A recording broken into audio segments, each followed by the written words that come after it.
Assim, tanto a Reforma como os movimentos pré-reformadores reivindicam despertar a Igreja para que voltasse à proclamação do Evangelho e sua promessa frente à catastrófica e calamitosa existência humana. Em outras palavras, esses movimentos levantaram duas bandeiras principais: o retorno à simplicidade do Evangelho, entenda-se como simplicidade a desburocratização da Igreja e a diminuição de sua excessiva mediação nas situações da vida e o retorno à virtuosa pobreza, e o acesso às Sagradas Escrituras, em suma, o endireitamento de suas veredas. Ricardo Bitum, A Reforma Protestante, História, Teologia e Desafios, editora Agnus, páginas 57 e 58, 2017.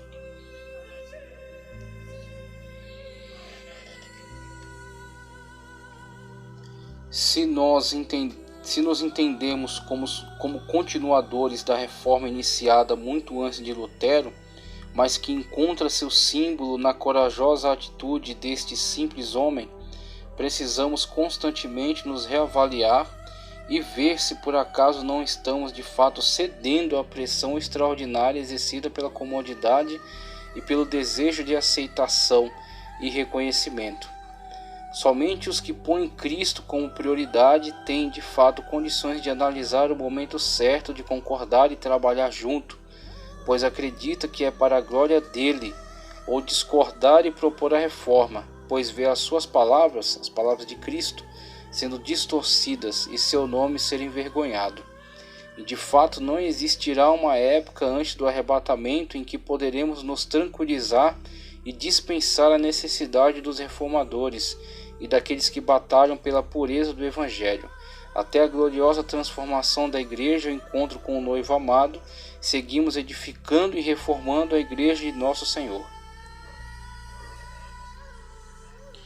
Lutero corajosamente perseguiu esse objetivo, mesmo diante de tantos reveses, que se levantaram após a heróica atitude de defesa em relação à pureza da Palavra de Deus e da natureza da verdadeira Igreja de Cristo.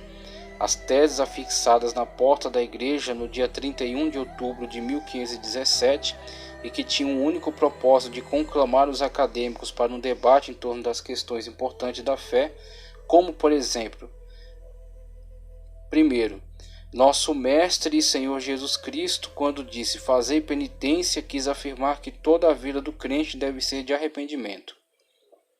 27º, eles pregam que no momento que a moeda tine no fundo do cofre, a alma sai do purgatório. 32º, aqueles que imaginam estar seguros da sua salvação pelas cartas de indulgências serão condenados com os que assim ensinam.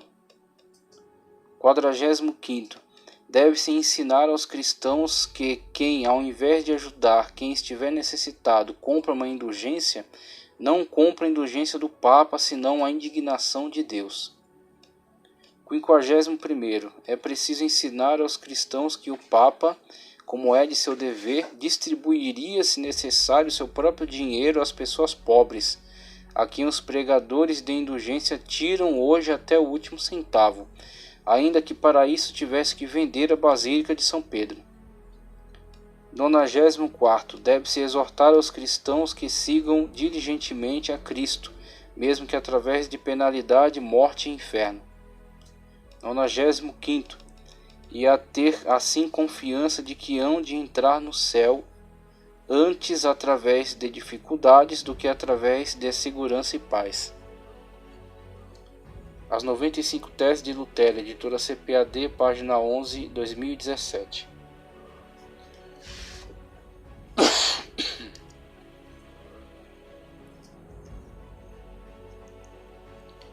Imagem das 95 Teses.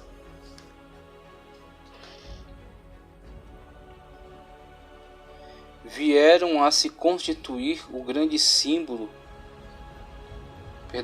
As 95 teses de Martinho Lutero vieram a se constituir no grande símbolo que unificava todos aqueles que já há muito tempo encontravam-se revoltados com a corrupção da Igreja e que já haviam visto alguns se levantarem para questionar seus desvios e abusos. Mas agora um novo fenômeno havia ocorrido ao mundo, semelhante em importância ao que havia sido a tentativa de unificação dos povos sob o governo de Alexandre o Grande e a Pax Romana.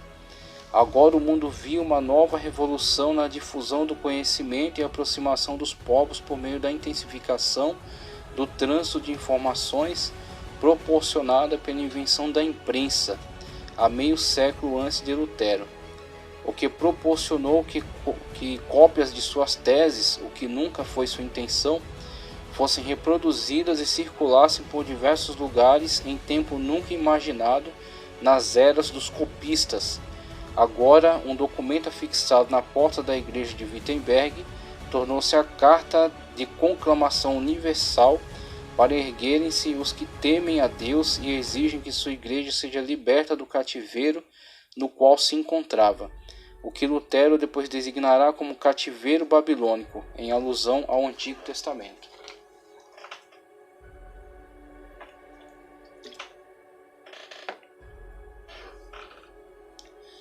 O desafio está lançado. O simples monge, imbuído da coragem dos que creem estar fazendo o que é certo, conclama os acadêmicos a discutir as decisões emanadas daquele que se diz o sucessor de Pedro e substituto de Jesus.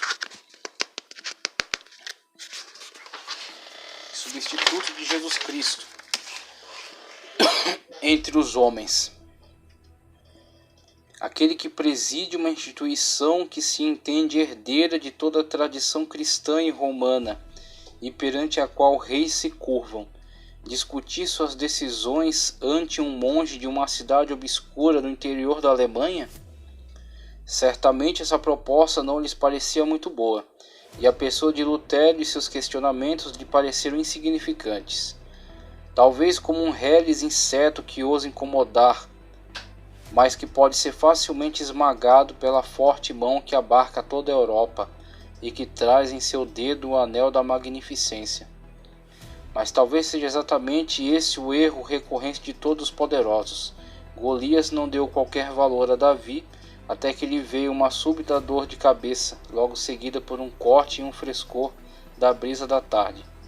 César não pensaria que seu império se poria de joelhos ante um povo cujo líder nasceu em uma obscura província da Palestina e que viveu entre pobres, mendigos e doentes, mas que com uma corrente de águas invadiu toda a terra e mostrou-se o povo mais importante para ter como aliados, até que se tornassem mesmo os únicos herdeiros de tudo o que construiu ao longo de séculos.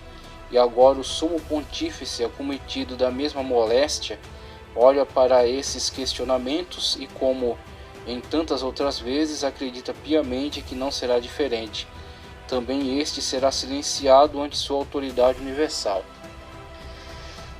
Depois de algumas advertências do imperador Maximiliano da Alemanha, finalmente o Papa Leão X resolve destinar alguma atenção ao audacioso monge alemão.